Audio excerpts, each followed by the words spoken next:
Naghanap kasi ako ng matutulugan. So, syempre, under budget tayo.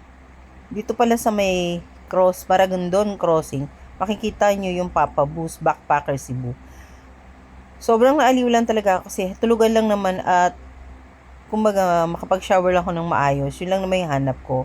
Pero dito sa Papa Boo, for only 550 per night per head, okay na yung tulugan ko, ang ganda ng shower, ang linis ng CR, at meron pang freebies.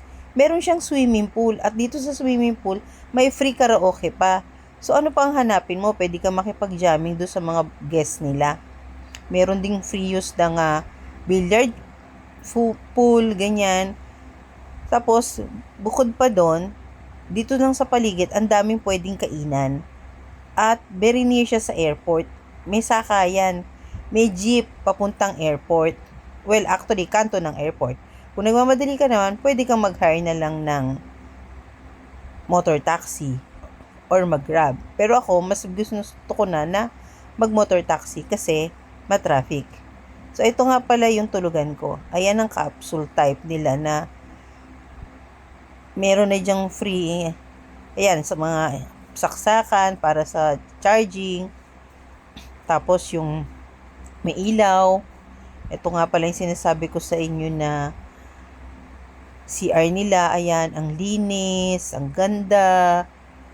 Tapos may mga lockers, may susi. Pwede mong itago yung mga gamit mo. Yung shower nila. Ayan, hot and cold shower pa yan. Very decent, ang linis. Dito naman yung makeup room. Ayan, dyan. Meron ding locker dyan. Dyan ako nagtabi ng ibang gamit ko. Tapos dala-dala ko na yung susi. So, kung punta kayong Cebu, di sinasadya, kailangan nyo ng matutuluyan, ito affordable, recommend ko lang sa inyo. Papa Bus Backpacker dito sa Lapu-Lapu, Cebu. Check nyo yung Facebook nila, legit ito.